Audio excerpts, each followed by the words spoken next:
आप सहज अनुमान लगा सकते हैं। अब यहाँ पर देखिए जो कार्यकर्ता इकट्ठा हुए थे उनका जोश और जज्बा ठंडा पड़ चुका है। उन्होंने 2 राज्य अपने हाथों से गंवा दिए हैं। बात हम अगर छत्तीसगढ़ की करें और राजस्थान की करें, वहीं मध्य प्रदेश में उनकी उम्मीदों पर पानी फिर चुका है। तेलंगाना में भले ही उनको एक बढ़त मिली है और वो मजबूत स्थिति में सरकार बनाने जा रहे हैं, लेकिन उस भर से दिलासा मिलता नहीं नजर आ रहा है। दूसरी तरफ देखिए मैदान किस तरह से खाली पड़ गए हैं। कांग्रेस के कार्यकर्ता बैठ चुके हैं। इधर का मैदान देखिए तो वो पूरी तरह से आपको दिखाई देगा कि शून्य और सन्नाटे की तरफ जा रहा है। तो आप समझ सकते हैं कि इन प्रतीकों के जरिए कांग्रेस के भीतर की जो हताशा है, निराशा है और पार्टी को जो उम्मीद थी सुबह से बजते हुए डंके यहाँ पर ढोल नगारे के बीच की एक अच्छी उम्मीद 2024 के लिए नतीजे पार्टी के अभी बहुत शॉकिंग रहे हैं, क्योंकि आज पार्टी ने जीत की तैयारी कर ली थी, पर्यवेक्षक नियुक्त कर लिए थे। उन्हें लग रहा था कि हो सकता है कई जगह क्लोज फाइट हो तो वहां जोड़तोड़ की बात आए, लेकिन ऐसी नौबत कहीं भी किसी भी स्टेट में आती हुई लगी नहीं रही है। हर जगह यहाँ पे पिराज अभी थोड़ी देर में मैं इंतजार कर रहा हूँ, शायद कांग्रेस की तरफ से ईवीएम पे आएगा कि ईवीएम गड़बड़ हुआ था जिसकी वजह से वो हारे हैं।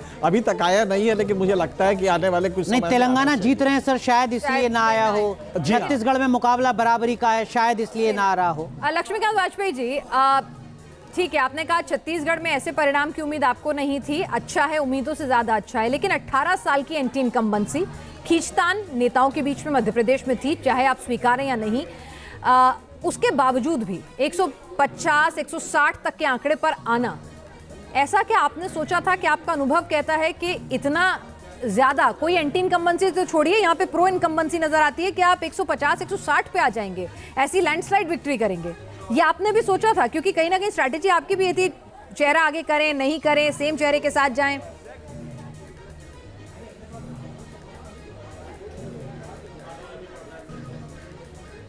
नहीं, ये बात तो ठीक है कि 150 160 की उम्मीद नहीं थी, लेकिन मध्य प्रदेश में भाजपा सरकार बनाएगी इसमें कोई संदेह नहीं था।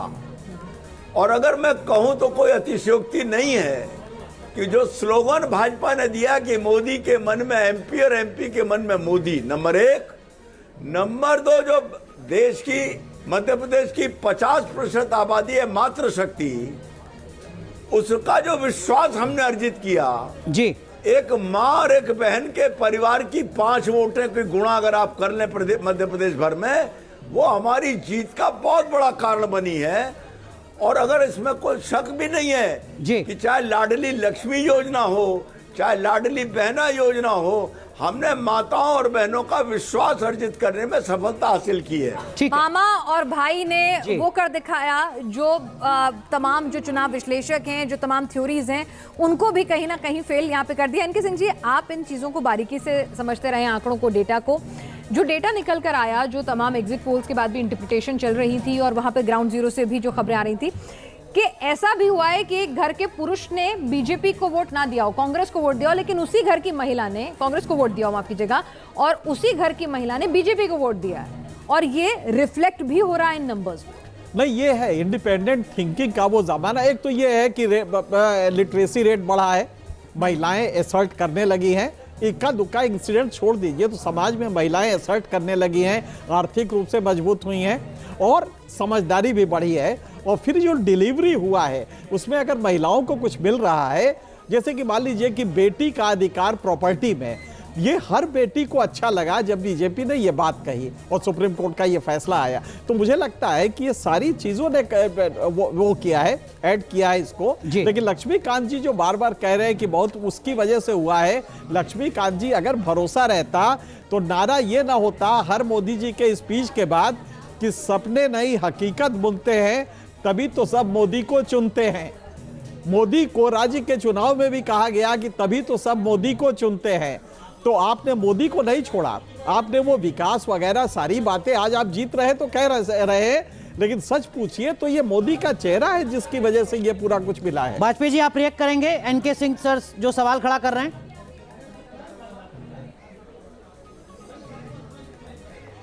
नहीं, निश्चित तौर पर मैंने तो शुरुआत यहीं से की थी कि जो हमारा नारा था कि मध्य प्रदेश के मन में मोदी और मोदी के मन में मध्य प्रदेश, नंबर 1 तो वही है। और उसके साथ साथ लाडली बहना, लाडली लक्ष्मी योजना और मातृशक्ति ने मध्य प्रदेश की इस लैंडस्लाइड विक्ट्री के लिए मैं उसको श्रेय देना चाहता हूँ। ठीक, तो सोचिए कि 18 साल में आपने एक नेता खड़ा किया, शिवराज चौहान, और उसको आप किनारे कर देते हैं और सबके मन में मोदी बस जाते हैं, ये कहीं आपका फेल्योर भी तो था एक तरह से। ठीक है, वाजपेयी जी आप जवाब तैयार रखिए। प्रहलाद जोशी क्या कह रहे हैं जरा सुनाते हैं दर्शकों को। ಬಹುಮತದೊಂದಿಗೆ ಮುನ್ನುಗ್ತಾ ಇದೆ। ನಾವು ಮಾನ್ಯ ಪ್ರಧಾನಮಂತ್ರಿಗಳ ನೇತೃತ್ವದಲ್ಲಿ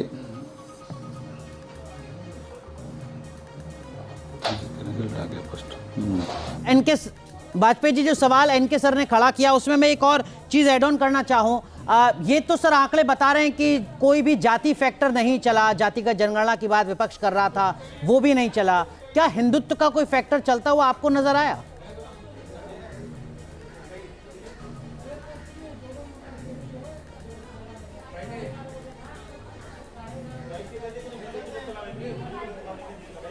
वाजपेयी जी आप सुन पा रहे हैं? हिंदुत्व के फैक्टर पर अनुराग ने सवाल पूछा है। फैक्टर तो राष्ट्रवाद का चला है, राष्ट्रवाद में ही निहित है हिंदुत्व। और सच तो यह है कि हम जनता का विश्वास अर्जित करने में सफल हुए अपने किए हुए कामों के आधार पर भी। नहीं, छत्तीसगढ़ के अंदर कन्वर्जेंस को लेकर, उसके बाद साहू की जो मौत है उसको लेकर उनका बार बार रैलियों में जिक्र आना, बार बार बातें करना, आपको नहीं लगता कि वहां पर वो कार्ड जो है एक फैक्टर प्ले किया है, उसने इंपॉर्टेंट रोल?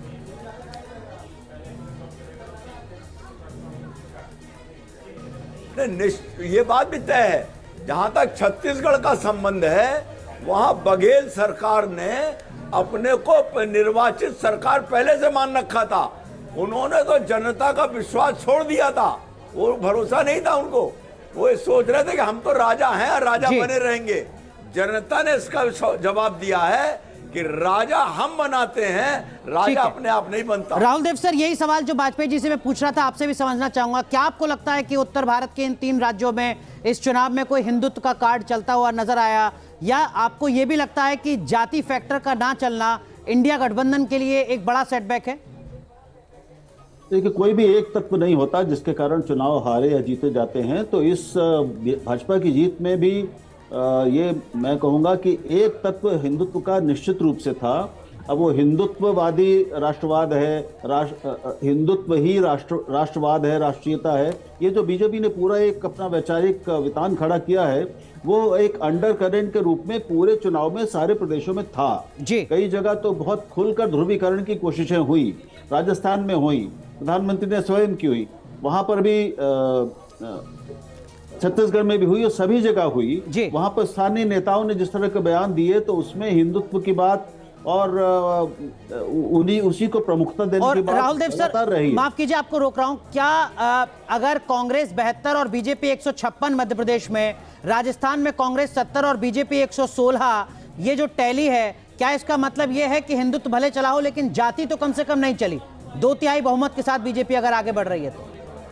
नहीं, जाति चली है ऐसा हम नहीं कह सकते कि जाति नहीं चली, लेकिन हमें यह ध्यान रखना होगा कि बीजेपी ने पिछले कम से कम 10 साल से जातियों का समीकरण भी बहुत अच्छे से बिछाए हैं। बीजेपी अब केवल ब्राह्मणों और वैश्यों की बनियों की पार्टी नहीं रही है, वो बहुत पुरानी बात हो गई। उसने एक नए जातीय समीकरण